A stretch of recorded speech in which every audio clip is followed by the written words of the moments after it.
I do think there's certain units in the old framework that were not fit for purpose. It's about the employer being engaged, the student being engaged, and the provider. We've been very fortunate as a company to work with City and Guild. These things I got involved with because I felt there was our industry was lacking. To change it, you've got to be amongst it. The government's new Apprenticeship Levy comes into force this week. A tax on business. Planning to raise about £2.5 billion for training.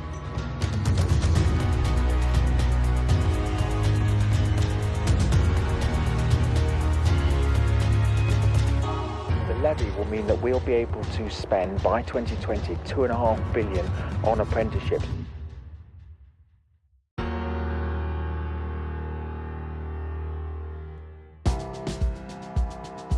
We have been involved with frameworks for quite a number of years because that's all there was there to work with. With the new standards from the employer's point of view, I think there was a lot of condemnation of were they fit for purpose. I was involved with the writing of some of the standards with an awarding body at the time, and for example shaving's in there with barbering, and I think that's been quite a positive move for barbers. With hairdressing, we've got stuff that is kind of relative to what's happening in salons nowadays. And this is the feedback from the salons. They feel that we've got the right units in place now. We work with them quite successfully. Employers are expecting a lot more. They are aware of the levy and non-levy paying. They're aware that they've also got to contribute towards it. So they want to make sure that they're getting value for money. Training providers have to engage with the employers. So we're constantly working, liaising with them, giving them reviews, reports, making sure that we're on track. You're making sure there is off-the-job training, and we're involving the employers. The employers can come in, see what we're doing, and I think that's key. And I think that possibly was missing previous to this.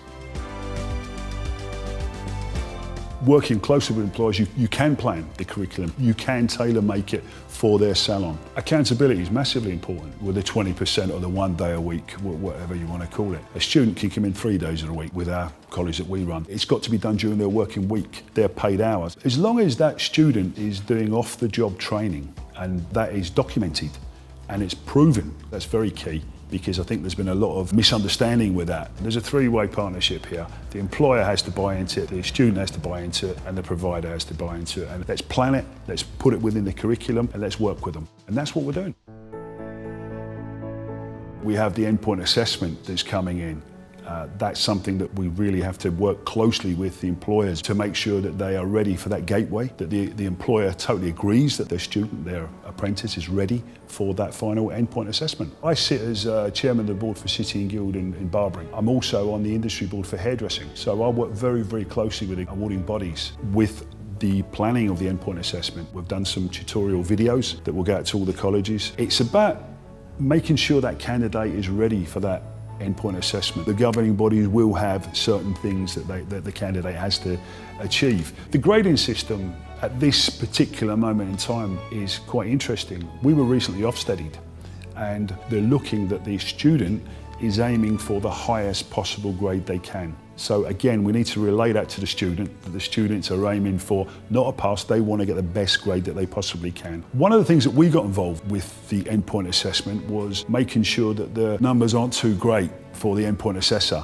because that's a tough job for an EPA. If you've got too many candidates, we would hope that the awarding bodies are going to work with the correct numbers per endpoint assessor, because it's that candidate's big moment. So I think that there has to be a holistic feel to it, as well as make sure that we tick all the criteria.